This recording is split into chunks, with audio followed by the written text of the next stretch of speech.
Hey, so welcome to another Run Wild with Us. Ask us anything you want. I'm Lisa Kastner. I am the founder, executive editor, and CEO of Running Wild and RIZE.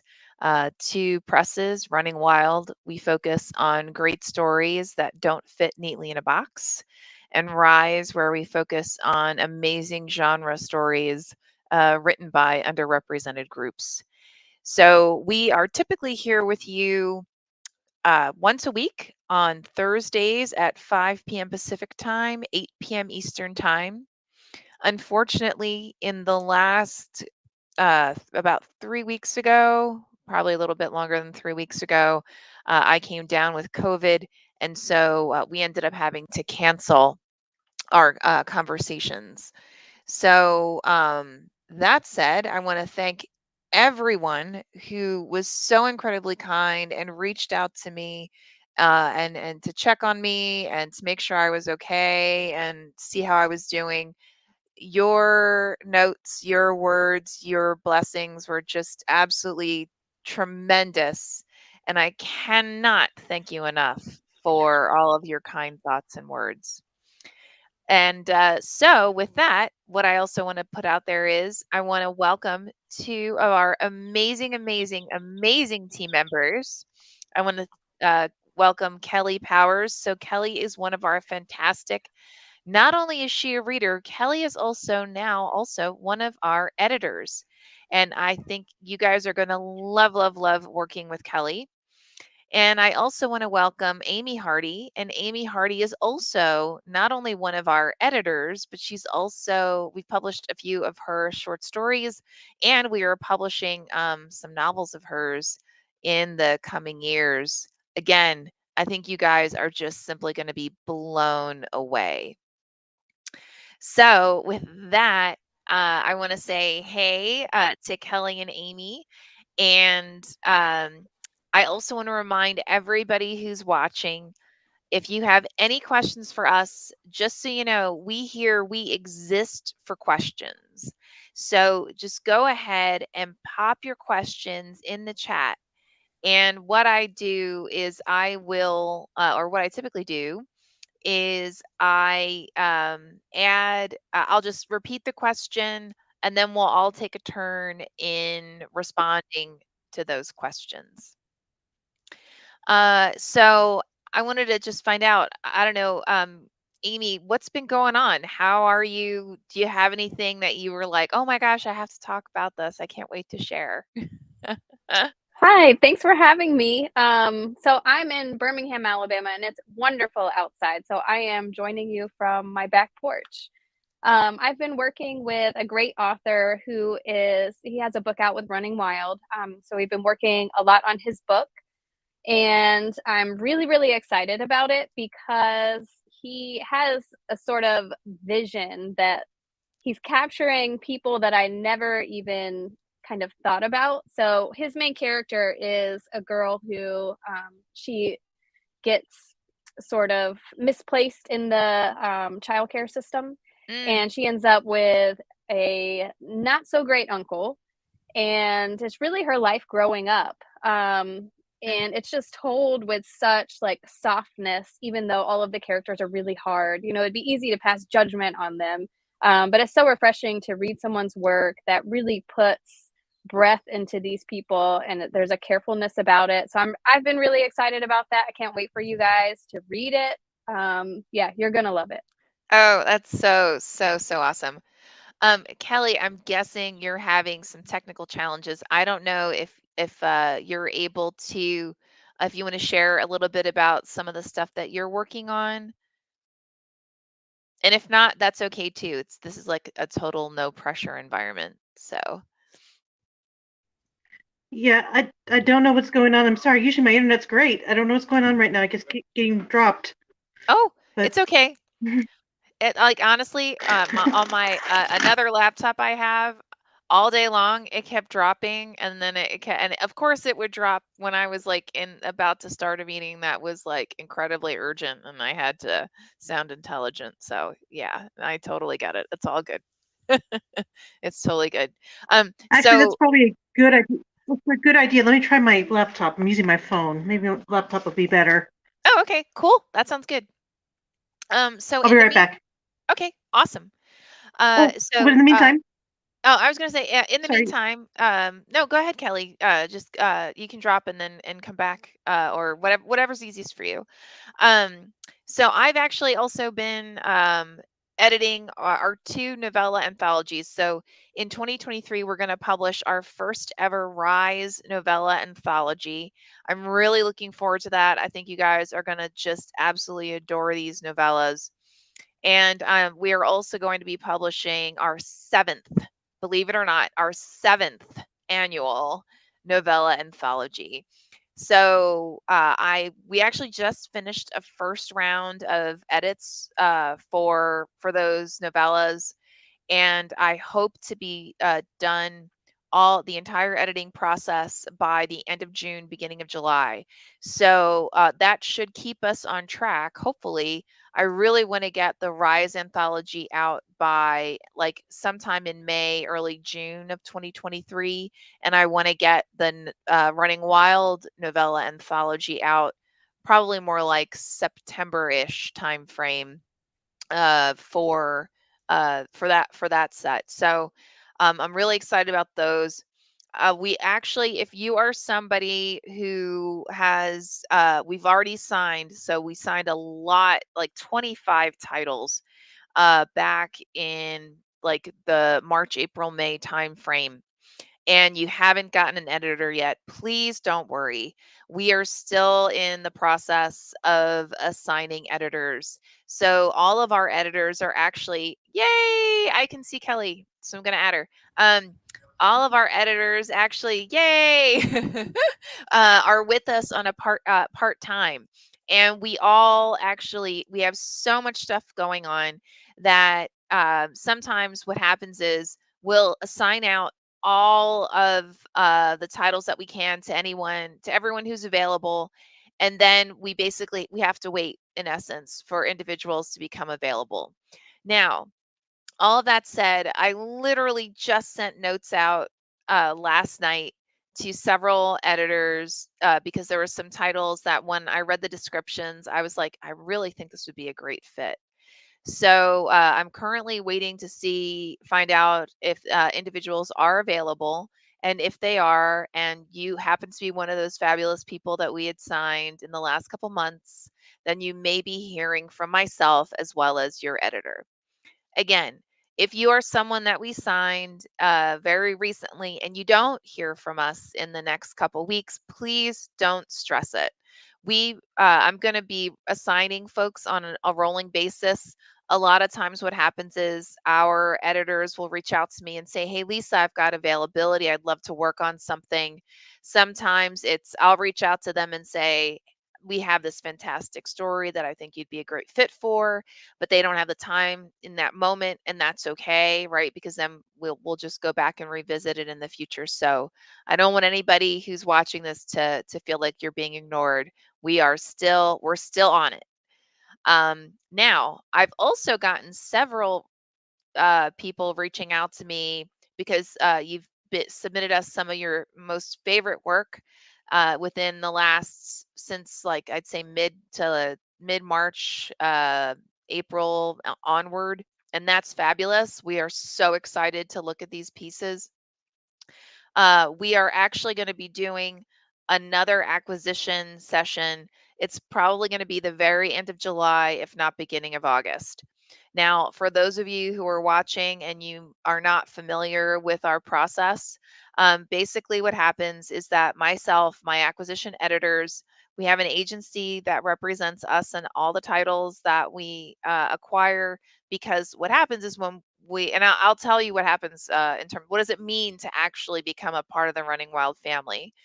And then we all sit down and we go through everything that's made it to the final round, and we talk about why do we think this is a great fit, whether it's a great fit for Running Wild or a great fit for Rise. And then we talk about what would that look like in the next couple of years, because we've already acquired all of the stories that we're going to acquire for 2023. Now we're really looking at 2024 and maybe even 2025. So just so that you're aware of, that's basically how that works at a high level. Um, so again, if you did submit to us recently, full length pieces are all going to get reviewed, and you're probably that means you'll probably hear back from us in I want to say minimally early at the earliest, probably mid-August, if not at least by the beginning ish of September, because we will be reviewing those titles then. So all right. So Cremo says, bonjour. Bonjour, Cree. Awesome to see you as always. And Celerino says, I'm not ready. Honey, I'm not ready either. Every day is a new freaking adventure, honestly. Woof. Now I see we've got Kelly, which I love. I'm so excited to have Kelly with us. I don't know, Kelly. So, what's going on with you? How are you doing? Do you have anything exciting that you want to share, or even not so exciting? If you just want to vent about something, it's all good. I'm doing pretty good. I'm a school librarian for my major job, so I'm on summer break. Um, Weather is not so nice here. It's 105 in Barstow, Oh which is my. about halfway to between LA and Las Vegas for those who are not aware of the area. So it is no fun outside. I'm cooking dinner for my boys. So sorry you hear that in the background. Nope. Um, but yeah, doing good. I just got back from a family reunion, which had family. Honestly, my dad has four brothers, and they Wow. had not all been in the same room for 30 years. Wow. Oh So that my. was a huge deal to have them all together and have a. So it was really fun. I'm super excited to be working as an editor. I've been doing it freelance with on the side just to make some extra money, and so it's awesome to be actually a part of a press. To Yep. be part of a team instead of just like, hi, I'm here. So Yeah. And Kelly has she's been an absolutely phenomenal reader for us the last what, like 6 months or a year? I think a year. here Yeah, now, year you hired now. me my last summer break. Yeah. Oh wow. Ha. Well, at least I'm consistent. And she has just been really, really core to kind of distilling some of the stories that we've gotten and understanding their strengths and where we may want to take them and everything. So I'm really thrilled to have Kelly now as one of our editors. Um, so again, I'm just going to remind everybody that if you are watching, please feel free to go ahead and submit any questions that you have to us in the chat, because even if you're watching and it is not at 5 o'clock Pacific time on Thursday, this isn't a big deal. You can just go ahead, send your questions into our chat, because we check on a regular basis throughout the week. And then I will bring up whatever those questions are afterwards, or in the next session, so that you'll have an opportunity to get the answer that you've brought forward. I made a bunch of notes, as if you can't tell, I keep looking on the side. Let's see. What are some other big things? So I also just went through, so I talked about our submissions, and I thank you. I thank everybody for reaching out. I mean, I really was just uh, just felt so incredibly blessed by all the kindness. So thank you, thank you, thank you. I admit I'm not 100%. Every day I have whatever version of COVID, or I had whatever version of COVID, where you start to feel like, oh, I'm feeling pretty good, and then all of a sudden it's like your whole entire body's energy level just shoots to crud, and you go through that cycle a few times throughout the day, and the next day it starts all over again, a little less intense each day, which is wonderful. But so I'm really looking forward to the day I wake up and I feel completely normal and I stay that way. That will be amazing. That'll be absolutely fantastic. Um, Okay, so I actually had a phenomenal conversation the other day with an agent who represents an author that we're going to be signing in the next, I'd probably say, week or two. If you follow Publishers Weekly, you'll see that announcement. And as soon as obviously we sign. And one really interesting thing came up that during the conversation that I wanted to bring up here. So, what does it mean to sign with Running Wild and Rise? And I know that the reason I bring that up is in today's world, there are so many different business models out there when it comes to publishing. I mean, we've got independent presses, we have small presses, we have your big standards, like, the not Amazon. Amazon is not a big standard, like Penguin or Simon and Schuster. Um, you have tons of larger publishers, not tons, but a decent number that are, again, they more so publish in more of the classic vein. And then you have ones that are it's not a standard model, and admittedly we are not a standard model. So what I mean by that is, when you sign with us, as long as you don't say you don't want any sub rights out there, um, we view today's fans as wanting to see their favorite stories wherever they are. So in an old model, usually when you sign with an agency, or not an agency, when you sign with a publisher, you're basically only signing for possibly a hardback, paperback, and ebook if you're lucky. A lot of them nowadays are really more focused on ebook and paperback. Uh, and then what happens from there is, if you have an agent, your agent, if you're lucky, will have the contacts and have the understand, like, the broader, I guess you could say, media and entertainment world, so that they will know to reach out and find out about possibly getting your book into audiobook and into graphic novels and licensed for TV and film, and who knows, Broadway, I don't know, it's possible. And that's all under the concept that, uh, again, in reality, when a fan finds you and finds your stories, they want you wherever you are, right? They don't, Harry Potter wasn't just a book. Harry Potter was a phenomenon. Tom Clancy stories aren't simply books that you get at the, in paperback. You, there are TV shows and films based on these, right? And I'm picking things that are really obvious, but so we approach this from the perspective that we're uh we're bringing forward you and your story so that it can then be made available everywhere. So we actually have an agency that represents us, the Seymour Agency. And the second that we acquire a title, right, or a story, the Seymour Agency, as well as a team that we have led by Joelle Mitchell, for those who may not know Joelle, and they work on all of the stuff that is needed in order to make your story available, and known across all those platforms. Because when, let's say a producer comes forward and says, "Oh, do you have any thrillers?" They don't want to have to sit there and read every thriller. They want something that's called a one pager. They want something that's called a log line, right?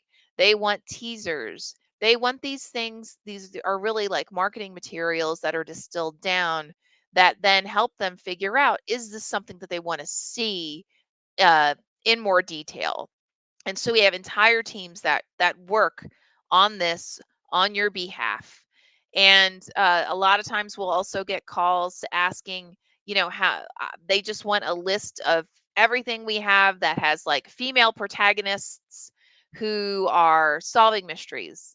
I mean, I just made that up, but because we have a whole team that is dedicated to this, that means that you will actually be, again, represented by this team to bring your story forward. So, um, that's what it really means to when you sign with us. And everything in our contracts and everything that we talk about is all there for a reason. So if you get with us and you get to a point where you're in the discussion stages and there's something in the contract that you don't understand, that's not a big deal. Just reach out and ask us questions. um, I also have had a few instances where individuals, countered with things that were like, in my for a small press, it's a bit obscene, right? It's very unusual for you to get an offer of like $10,000 up front from a small press, because it's also very unusual for a complete unknown to be able to earn out $10,000. So that's another question that's come up. What does earnout mean? So when you are getting an advance from a publisher, that advance is being provided under the assumption that it is gonna they're gonna sell enough books to cover all the operational expenses and to cover that earnout, right? Excuse me. So, and you don't want to have to, if you are an unknown, or you're not very well known, you don't really want to have a big upfront. You probably want to have a more like intermediate, a couple $100, maybe a couple of thousand if you're super lucky. Because, but if I were you, and I've been you, ha ha ha, I would suggest that you want to see if you can get a higher royalty. So typically, what a royalty is net, a percentage of the net revenue. So what that means is you take all the expenses out, all the costs out, it's a percentage of whatever is left. Now, classically, I've heard as low as 5% for a royalty, which I think that's obscene. And typically, like even huge, well-known authors, they might get 15%, right? We actually offer 40% because we really worked very hard to make sure our operating expenses are super low, and in reality our editors are also on a royalty basis as well, so they get a percentage of royalties, again with the same concept. We want to make sure that everybody is getting something good out of this. Everybody feels fulfilled, and everyone's happy with what they get. And I personally feel like a lot of times editors are kind of given the short stick because the expectation is like, well, you're an editor, so you're just going to do this. You're basically like doing line edits. And a lot of times editors are helping authors reshape their stories so that when it actually goes to market, right?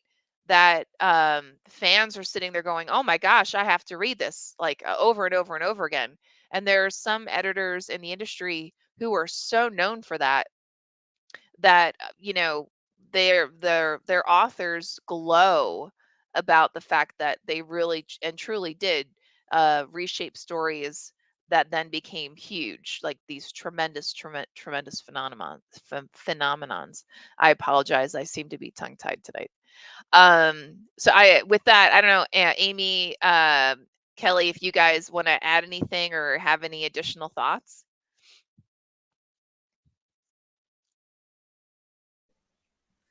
I have just one other thing is a lot of times when you submit to a press and say you get an offer, they really take your story and they kind of do their own sort of marketing thing. They have their own vision of what this book is. So what I really like about Running Wild is, I mean, all the editors are really in line with, we want the story to shine, whatever the author intended.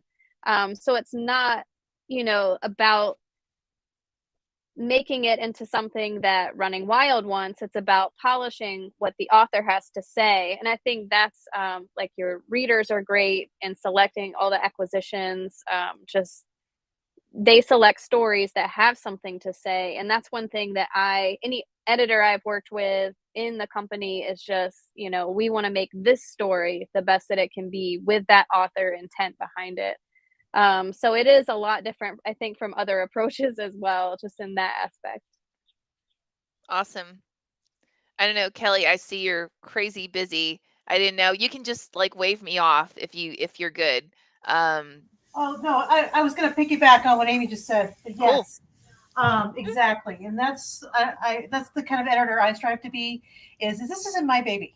I have not spent the last year working on this. You have. This is your thing. So when I take it, my goal is to make it shine as brightly as possible, and so that way you're like, yeah, I did that.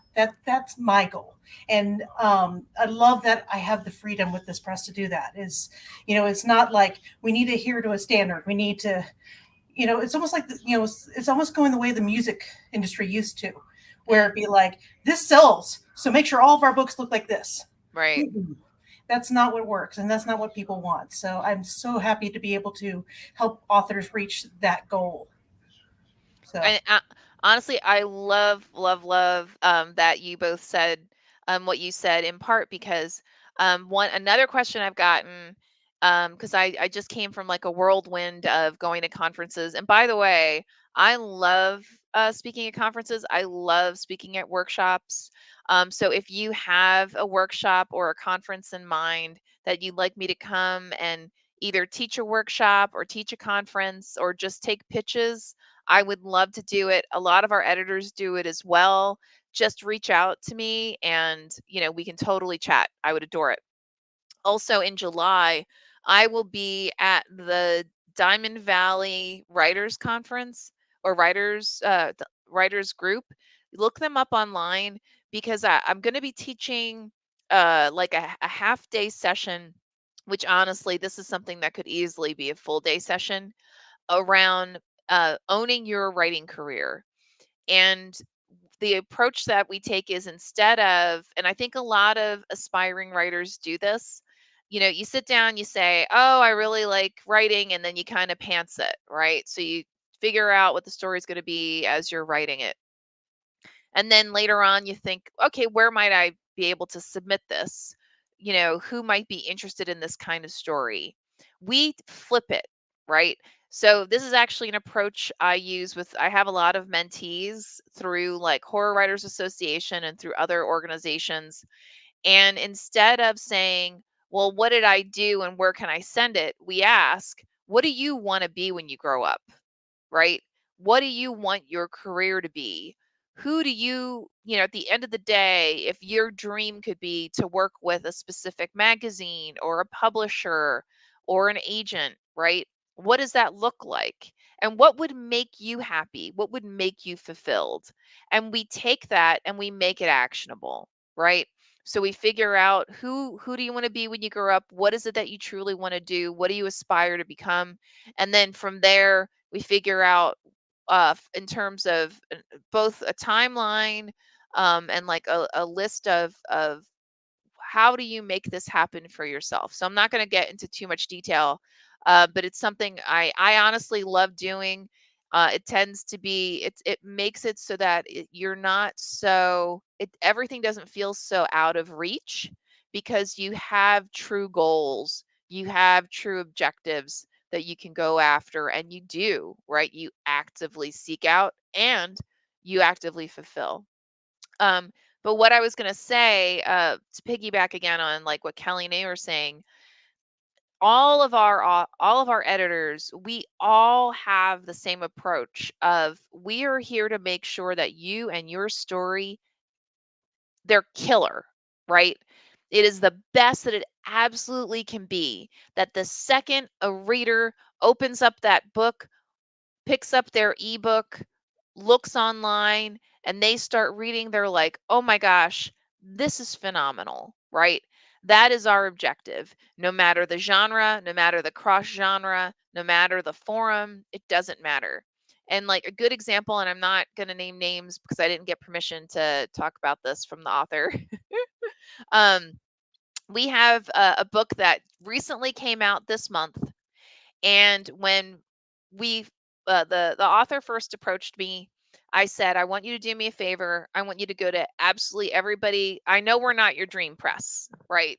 Because this is someone I know personally. I know we're not your dream press, and I'm cool with that. This is not a thing, right? But I want you to go to everybody else that you've absolutely ever wanted to work with and pitch to them, get their responses and so on. If after all of that you then decide, no, I still want to go to Running Wild, then awesome, right? I'm happy to look at it. So this individual did exactly what I described and then came back and said, yeah, I think I'd still, I want you guys to check it out. So I read it and I came back and I said, I sat down with her as well as her agent and I said, we'd love to acquire it, but there are a few things that'll have to happen in order for us to do it because this is what will make the story effective. It included literally cutting out the first 15 pages of the book, right? Because the story didn't start on page 1.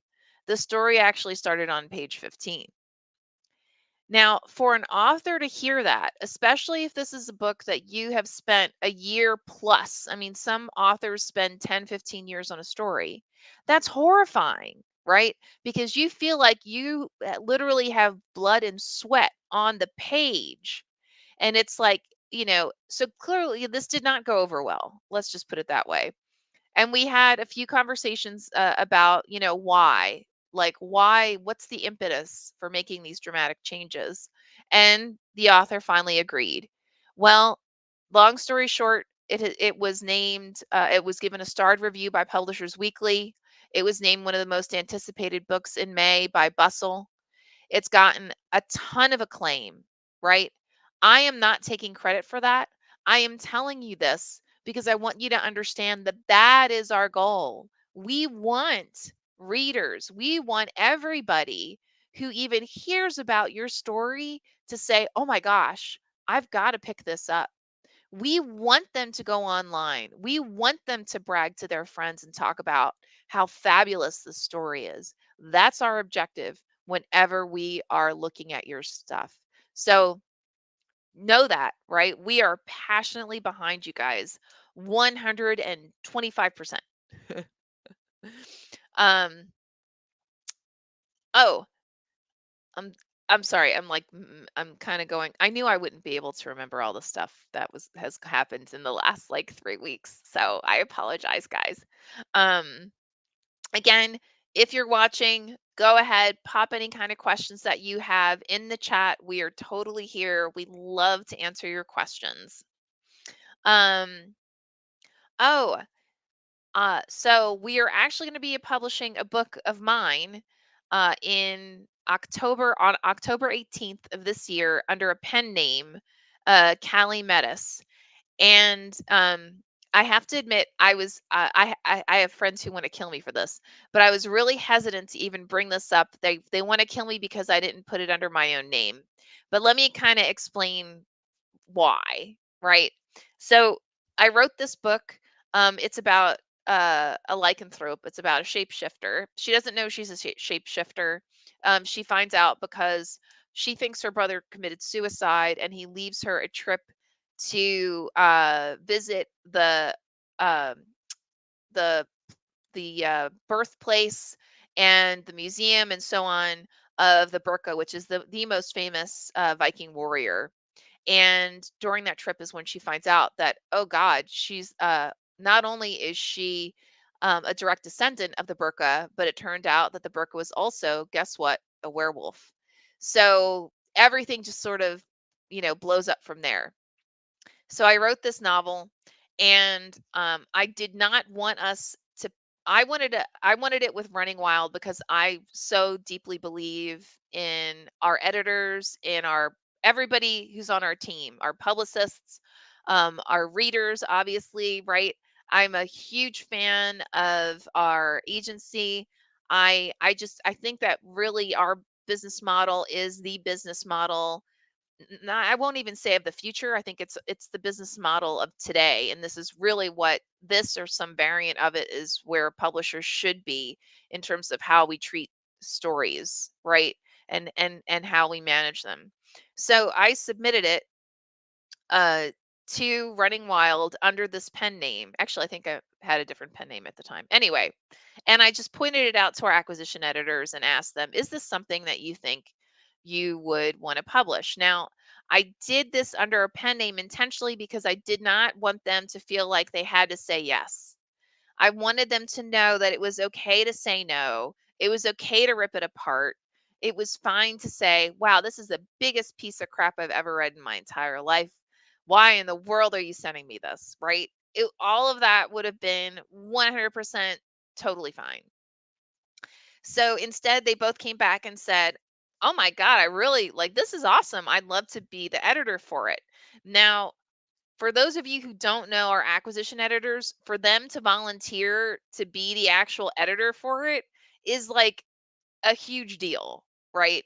Because usually it's not that we read stuff and we're like, yeah, we'll pick it up, but I don't want to be the one to read it.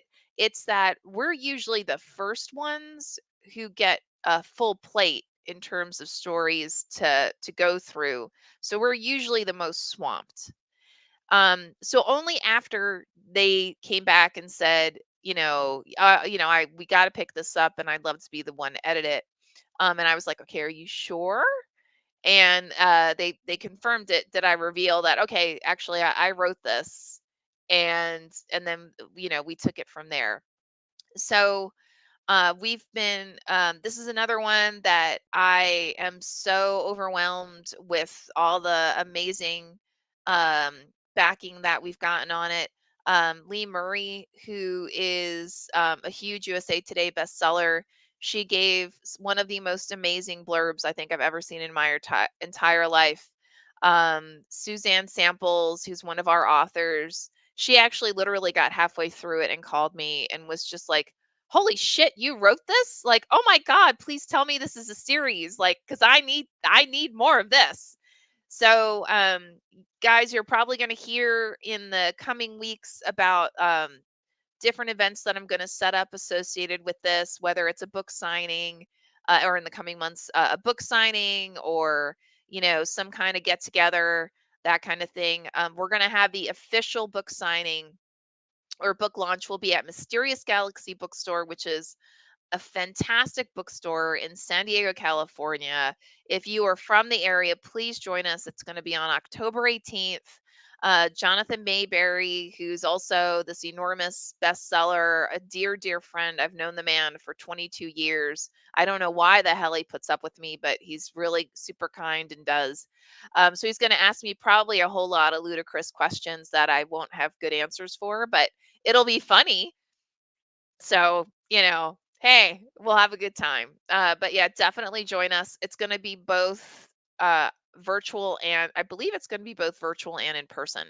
So we would just adore to have you there. Again, October 18th, Mysterious Galaxy Bookstore, and definitely pre order. Now, I think I had explained the last time we talked about what the importance of pre order. So, but I'm going to reference that again when your books are gonna before the books are actually available in bookstores, how they get on bestseller lists. I'm not talking about Amazon. I'm talking about like USA Today. I'm talking about um, the New York Times, the LA Times, that kind of thing, right? So you're more classic, I guess you could say, bestseller lists.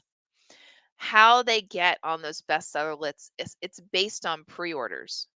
So the more pre-orders a book has, the greater likelihood that it is going to actually make it on a bestseller list. That's one.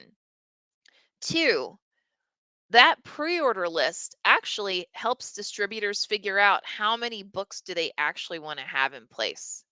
So again, the more pre-orders that a book has, the more of that distributor is going to insist they have on hand. It's usually about double minimally, so that they're prepared as the book becomes more and more known, and they're prepared as more and more orders come in from retailers and bookstores and libraries and so on. So I just want you guys to keep that in mind, that not just for any of our books, but any kind of book that either a friend of yours or you're someone you're a fan of has coming out, definitely pre-order it because it will be such a huge benefit to that author. I can't even describe how helpful that is.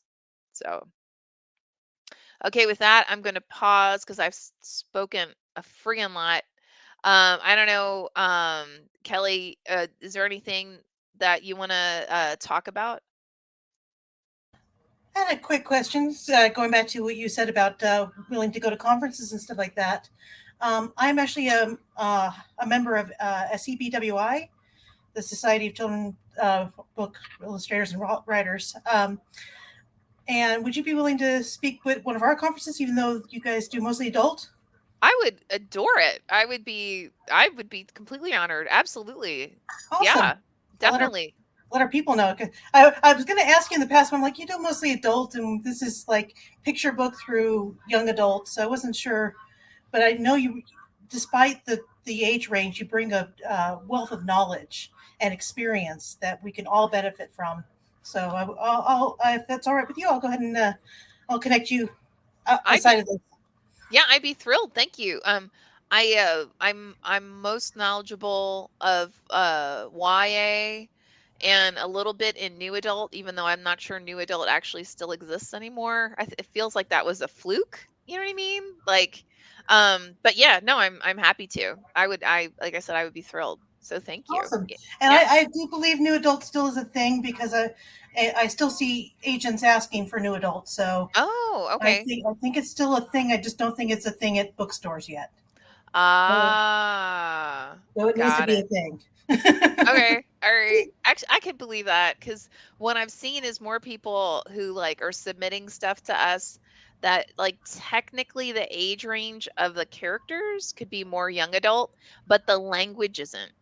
And Hmm. that to me makes it a little more new adult. You know what I mean? Precisely. Yeah. Precisely. I mean, I run a junior high library, and with me, it's like you can cuss and you can be as violent as you want, but like some of the things that have the sex in it, I can't have.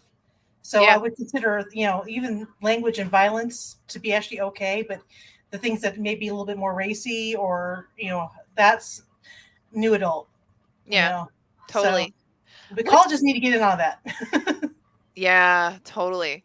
I gotta ask you, what are your thoughts on like book banning or because that's You want been to get me started on that? no, that totally. Oh yeah. I am against censorship 100% because as a librarian, I work my butt off to Mm, curate the library for my kids. hmm. I have I run the busiest library in my district, which Wow. is big for only a 2-year school when we have 4-year schools in the district.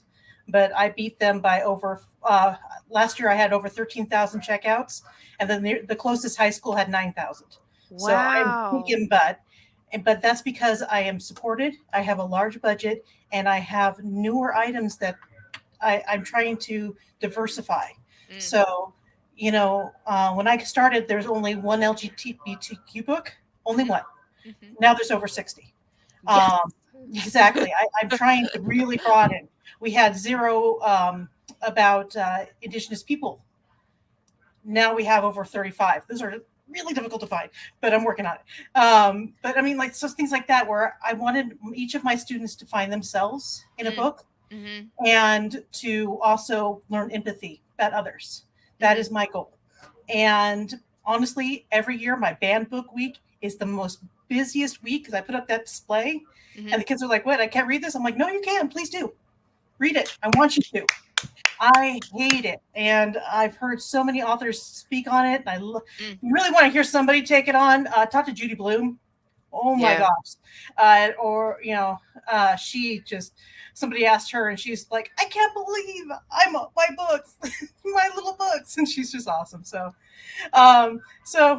that's my take on it. I don't think anything should be banned. I Mm, believe that if a parent wants to come to me and says, my kid's not allowed to read Harry Potter, I don't believe in the occult. You got it. Your kid, no. But that parent can't come and say, I don't believe any kid should read Harry Potter because I don't believe in the occult.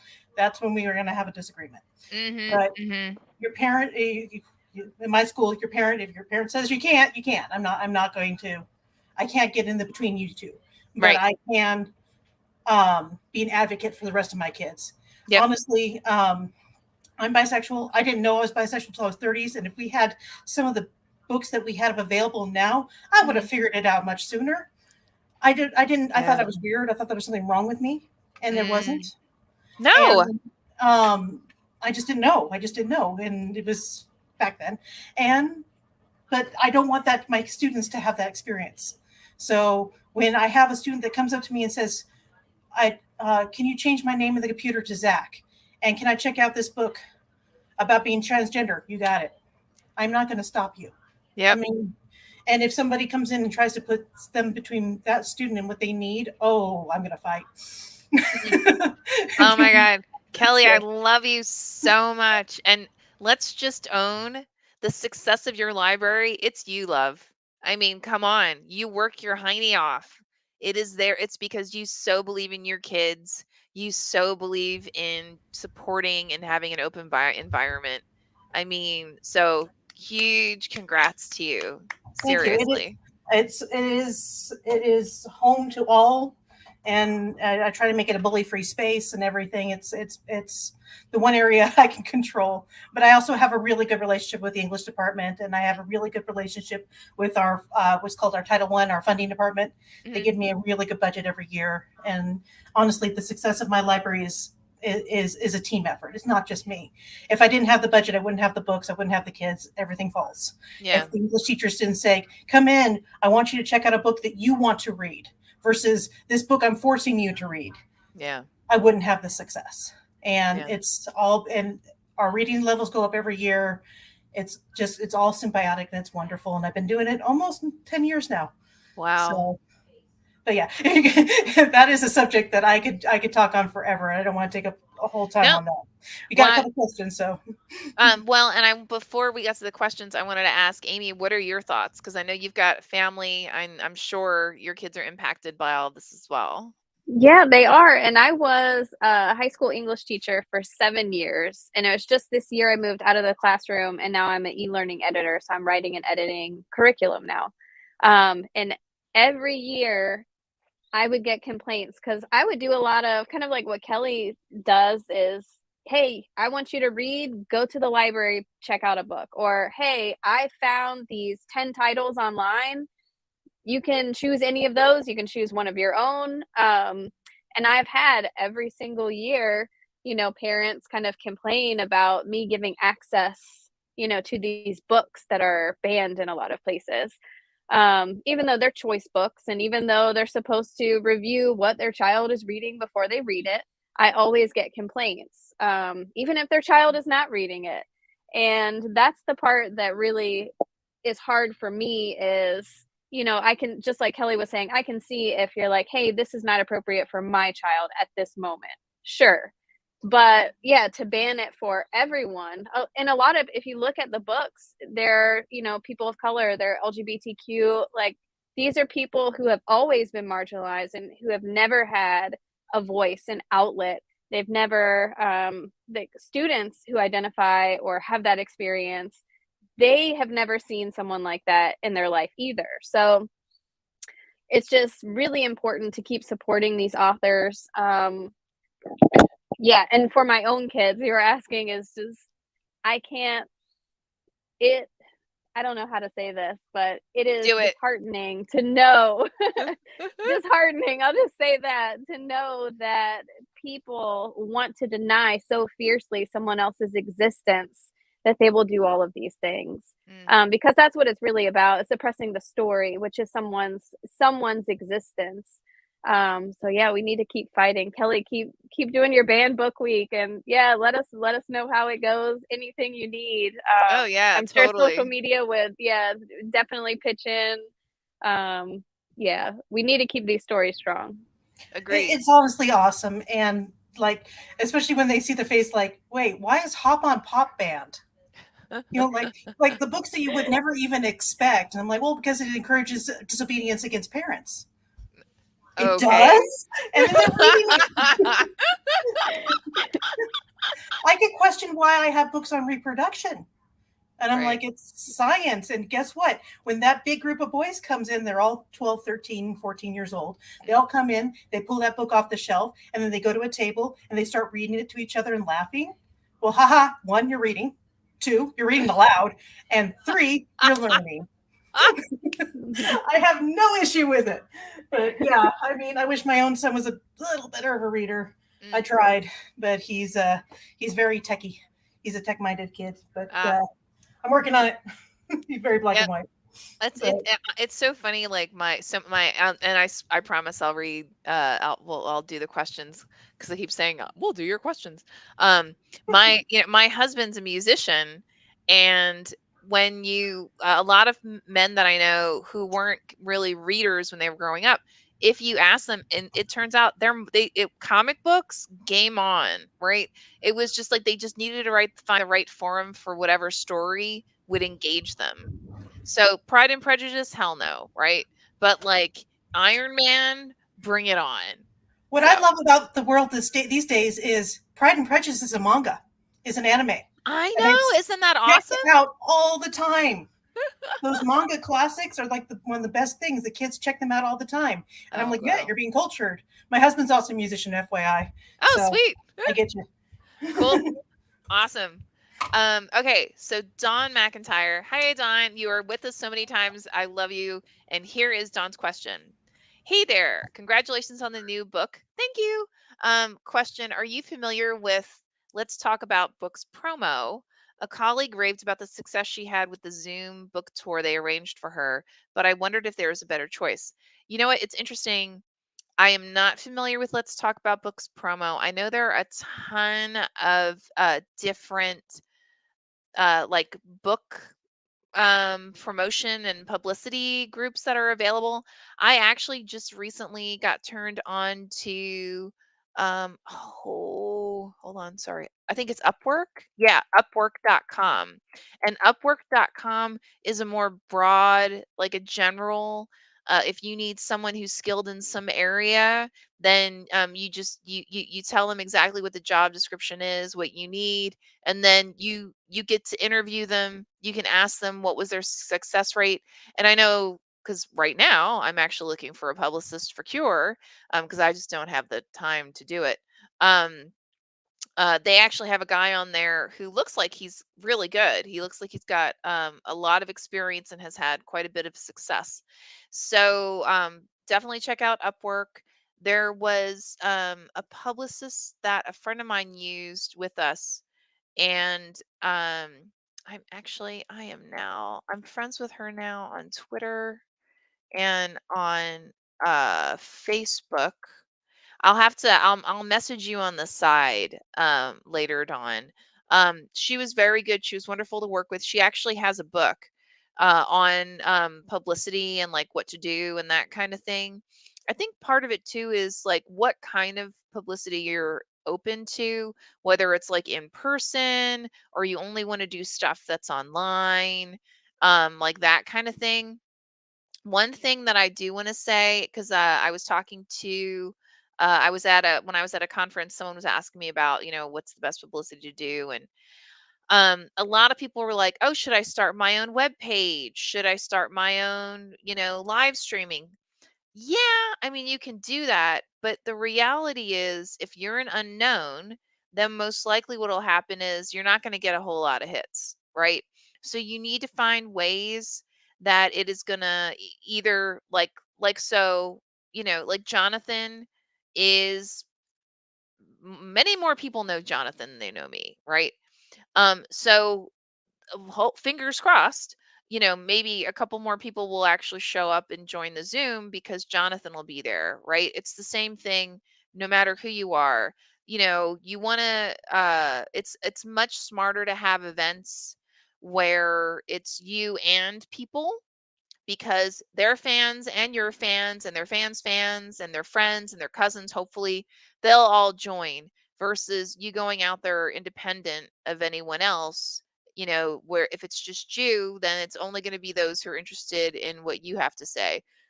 So the more people that you have highlighted in it and tagged in it, the better for everybody, actually. So Sarah Johnson asks, funny question to good for a good mood. Are you ticklish? If so, where? Okay, so I personally, I don't believe I'm ticklish. I also haven't had anybody try to tickle me in a very long time. That is not an invitation. Do not take it that way. I don't know, Amy, are you ticklish? I am. I can't go get a pedicure because I'm so ticklish. Like I'm just it's really bad. Like I try, all my friends are like, "Let's go get pedicures." And I try and no. I will almost Wow. kick the person. I cannot help it. Oh my goodness. Okay, Kelly, how about you? Are you ticklish? I'm really good at blocking it. So if I know it's coming, like my husband's, "Yeah, I know it's coming." I'm like, mm. But my son, he's made it a habit when I'm laying back in bed to walk past me and just brush his finger up my foot, like that, and I just go, ah. And Oh, he thinks there's so much fun in making mommy do that. I'm like, which is terrible because he is a ticklish spot. There is not a spot on that kid's body that is not ticklish. So I'm like, turnabout, fair play. Seriously, right? No, no, no. This is so. Oh, he's setting this up. Oh, I know. This is going to be real. Oh my gosh, that's awesome. Yeah, if once upon a time I was foot ticklish, but I can do manicures and pedicures, so I haven't really, and I get massages all the time. Um, but I used to, Kelly, what you're describing when, like, you're walking by someplace and some long time ago someone used to do that to me, and it would just freak me out. It was like, ah! And he also thought it was fantastic and fabulous. So I don't know why I don't really do that anymore, but I haven't done that in a long time. I also Um want to piggyback on what you were saying yeah. earlier. I really want to say, how cool is it about the authorship world Mm, that we can do that? Like, even musicians, they can't be, other than touring with another musician, they really don't do that for each other, where we go, hey, I'm successful, let me reach down and help you. Now we're both successful, and now we both turn around and help this next person. Now we're all three that's of us right. are successful. That doesn't happen in any other medium, as far as I know. I love that It's about the publishing world. and I admit it's not everybody in the publishing world who does it, but I am a huge advocate of just try, right? Like, and like, if you're an aspiring author and you don't know somebody and they're local to you, or they do Zoom, they'll do live streaming events or whatever, ask them. You might be shocked at the number of people who'll come back and say, "Yeah, sure." I mean, and you'll get tons who'll also say no because they're not free or they won't respond, and that's okay, right? Such is life. But to Kelly's point, man, if you got to try, because you would be shocked at the number of people who are like, all right, let's bring you up, right? Let's raise you, let's make you a huge success, and now let's all work together and make others huge successes. And Totally. I was also the kind of girl who always, my movie stars were authors, Mm, and I've had a 100% success rate, so maybe that's just lucky, where when I've had the chance to meet those authors, when I've been super scared and starstruck, they've been amazing people. And it's been really scary sometimes. Like, for example, I grew up reading Goosebumps, and then I moved on to Fear Street. I was raised on R.L. Stein. The mm. one chance I got to meet him, awesome guy, sweet, funny. I can call him Bob now. Ah! Oh my god, I love that so Things much. like that. I mean, but I don't think I've ever had an instance where they haven't been wonderfully humble and sweet and kind and Mm, attentive. It's like none of the yeah, yeah, yeah, like brushing you yeah. off. It was always they were, oh, okay, well, tell me about you. Mhm. Oh, so I've maybe I've just been successful, but I think there's more of that in the publishing world than there is the people who are the brush offs and the I'm too good for you people. Mm. Yeah, yeah, yeah. And Amy, what do you think? Yeah, so I write pretty much every day with a writing group, and it's like an hour and a half where we just have it's like a Zoom you can turn your cameras on or off. You're on mute for the hour and a half. And yeah, every single meeting, there's kind of this open invitation of like, does anyone need anything? So we can send resources if, like when one of the authors was going to maybe be on a podcast. And so we all messaged the podcast, like the host, and said, you have to pick her up. You have to do this. But it's really nice. And I think that's important too, is to find your group as well, and be open to, yeah, bringing on new people. But anyone that I've met in the industry is like, oh, you need help? Let me know what I can do. So yeah, it is. I feel like it's less maybe competitive and more of like a family. Maybe I'm being optimistic, but no, I'm right there with you. So, yeah. And with that, we're at the top of the hour. I want to thank Amy and Kelly for joining us because you guys are phenomenal. I want to thank everybody who's been watching. Again, you guys are phenomenal. Thank you for your questions. Um, Thank you for joining us. If you come up with any questions between now and next week, next Thursday at 5 p.m. Pacific time, 8 p.m. Eastern time, please go ahead. You can reach out. You can just put it in the comments section of the chat, or just join us, and we would love to chat with you. So with that, I want to thank everybody. Have an amazing night, and talk to you next week. Thank Bye. you.